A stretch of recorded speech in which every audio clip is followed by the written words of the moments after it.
मुझे ये बताइए कि आप कोचेस के लिए आप क्या एडवाइस देना चाहते हैं कि कोचिंग कैसे होनी चाहिए और ऑन विच बेसिस होनी चाहिए एज पर स्टूडेंट। देखिए, अभी ये एक्चुअली आप बोलेंगे कि कोचेस को एडवाइस दो, पर एक्चुअली कैसे है, कोचेस हर कोच का तरीका सिखाने का अलग होता है। तो मैं एक्चुअली कोई हक नहीं रखता हूँ किसी को बोलना कि ऐसे करो या ऐसे मत करो, लेकिन एज अ कोच मैं सिर्फ इतना ही बोलना चाहता हूँ। पहली बात तो कोचेस को कि जब भी कोई बच्चा अपने पास आता है तो इट शुड बी सच के बच्चा पहले तो कंफर्टेबल होना चाहिए आपके पास आने के बाद, और वो ओपन अप होना चाहिए।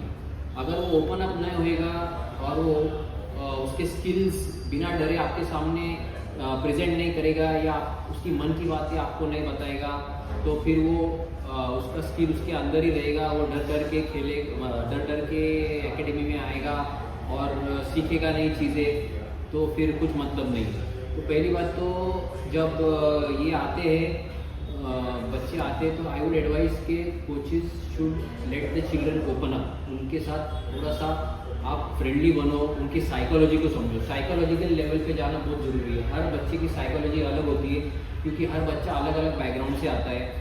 कोई बच्चों को स्ट्रिक्ट होना ज़रूरी है क्योंकि वो क्या है, थोड़े उनके साथ फ्रेंडली हो गए तो वो कोचेस को क्या करते हैं, वो टेकन फॉर ग्रांटेड ले लेते हैं और फिर वो मस्ती करने लगते हैं और डिसिप्लिन तोड़ देते हैं पूरे ग्रुप का।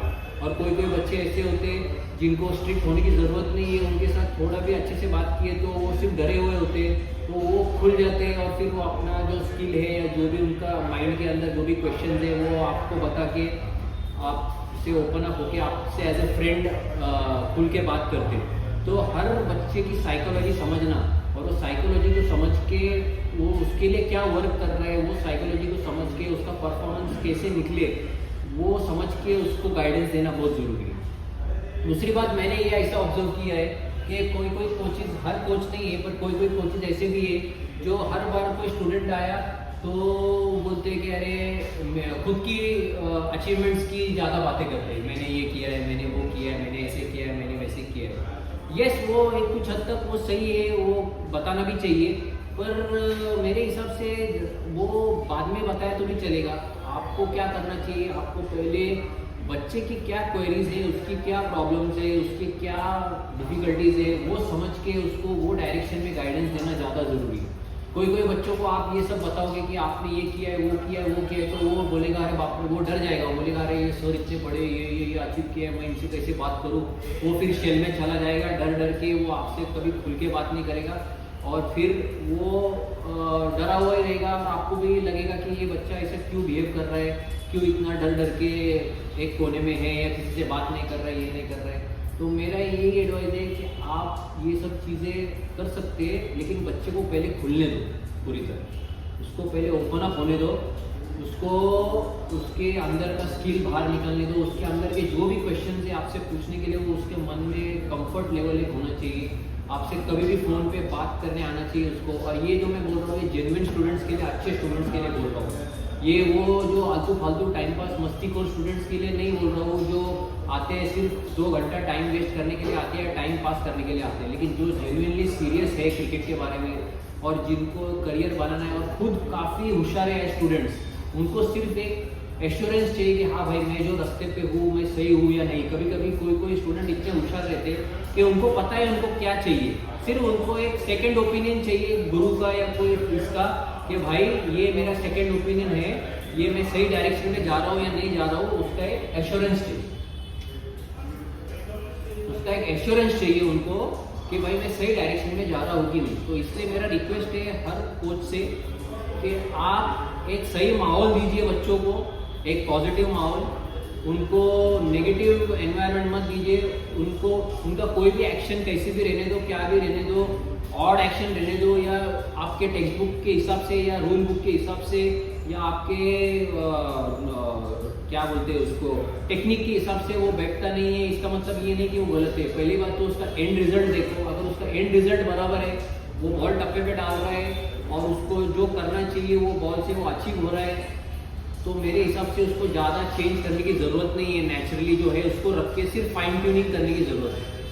पूरी लोग क्या करते हैं, मैंने कभी कोचिंग में ऑब्जर्व किया है कि पूरी तरह कोई रिजल्ट मिल रहा है बच्चे को, लेकिन चेंज करने को देखते हैं, ये चेंज कर, वो चेंज कर, ये चेंज कर, जबकि जरूरत नहीं है उसकी, कोई जरूरत नहीं।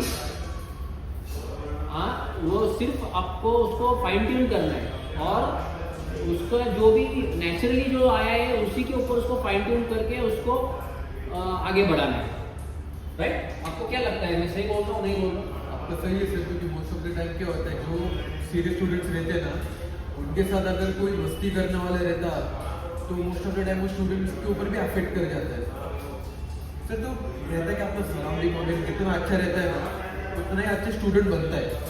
क्योंकि सर अच्छा एकेडमिक्स देखेंगे ना, उधर होता भी वो है कि उनका मोस्ट ऑफ द टाइम उनका समझो सिलेक्शन वगैरह हुआ तो सर पहले के 2 महीने का पीरियड उनका बिहेवियर चेक करते हैं, वो क्रिकेट के आगे अच्छे हैं क्या, ये good player is okay but with discipline he can go फार।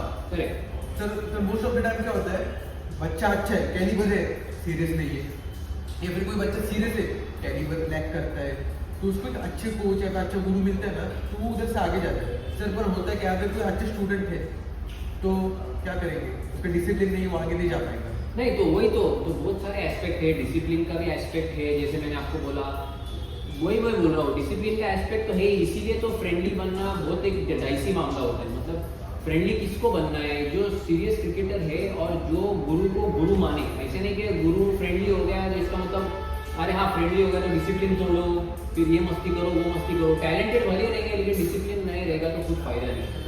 तो talent with discipline, the balance is very important. You have to be talented at the same